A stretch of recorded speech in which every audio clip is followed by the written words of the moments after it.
Bed Wars is one of those things I've always known about, but never really understood. I mean, I figured it involved beds and wars, but that's about it. That is, until I actually tried it for the first time ever in Fortnite. Yeah, bet you thought I was gonna say Minecraft, huh? Now I get the hype. I love Bed Wars. So if you've played the Minecraft version or maybe haven't touched it at all, let me show you why Fortnite's take on Bed Wars is something you seriously need to try. I'll break down the mechanics, the strategies, and explain why this might be one of the smartest and most underrated team modes in the entire game. If you go on to enjoy this video, then be sure to leave a like and protect your bed by hitting that subscribe button. I'm Majin Sprite, and now let's dive into why I like Fortnite Bed Wars, and you should too. Before we jump into Fortnite's take on this game mode, let's rewind a bit because it didn't start here, it started in Minecraft, and it absolutely blew up. We're talking millions of players and views, entire YouTube channels created around this game, and servers like Hypixel turning it into one of Minecraft's most iconic game modes. The rules were simple but brilliant. Each team has a bed, and as long as you have your bed, you can respawn.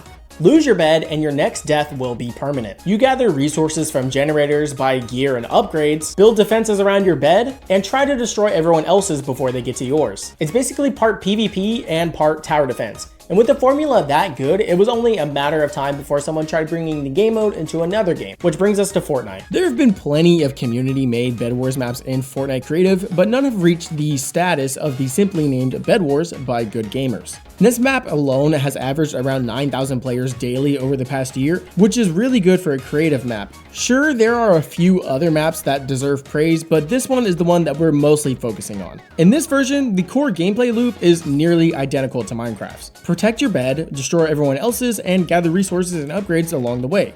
But where Fortnite Bed Wars really sets itself apart is the combat, which, yeah, should be obvious. Fortnite just feels more suited to team-based combat than Minecraft. You've got a huge variety of weapons from shotguns and assault rifles to rocket launchers and grenades, and there's just more room for chaotic plays and clutch moments. And when it comes to the whole tower defense side of Bed Wars, I actually think Fortnite has the edge there too. Yeah, Minecraft gives you more freedom with block placement, but it can feel clunky and slow, especially if you're panicking while trying to protect your bed. Fortnite's turbo building lets you throw up defenses in a split second. Walls, ramps, boxes, it's fast, and it makes base defense feel way more intense. Alright, enough with the Minecraft comparisons, because this video is not about that. Now let's get into what really draws me into Fortnite Bed Wars, and that's the strategy, the synergy, and the downright big brain plays that you can pull off. With so many different weapons and playstyles, no two matches ever feel the same. And if you're in a lobby with good players who actually know what they're doing and you win, the game feels incredibly rewarding. You and your teammates naturally fall into roles.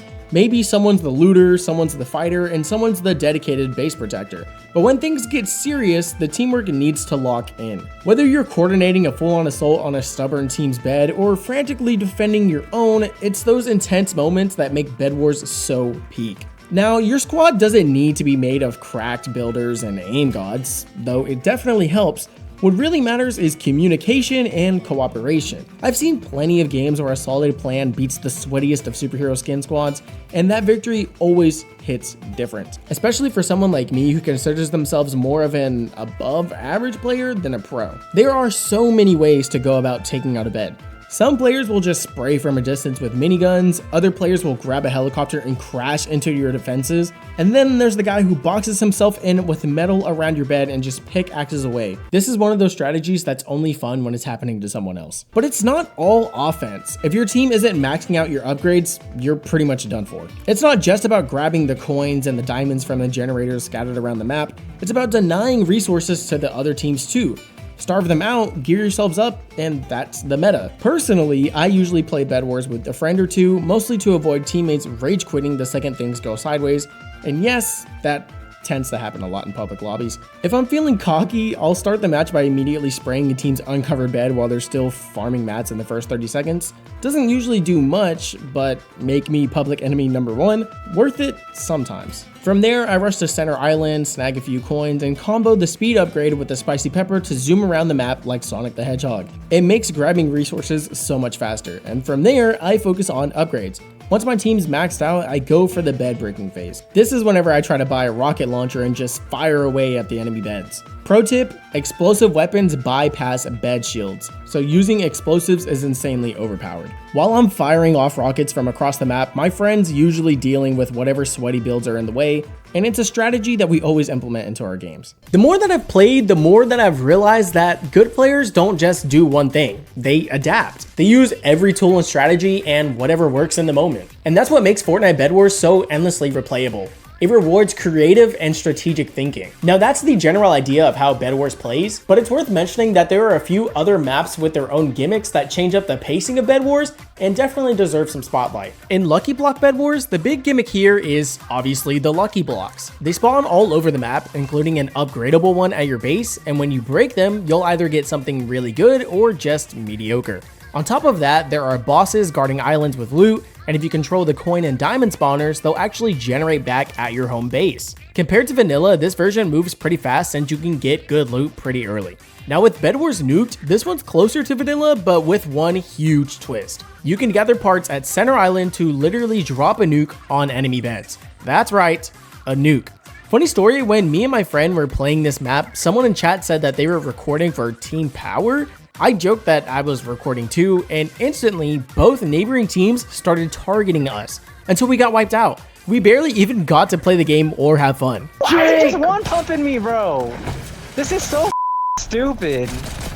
How many players does it have? Oh my gosh. I can't build inside of there.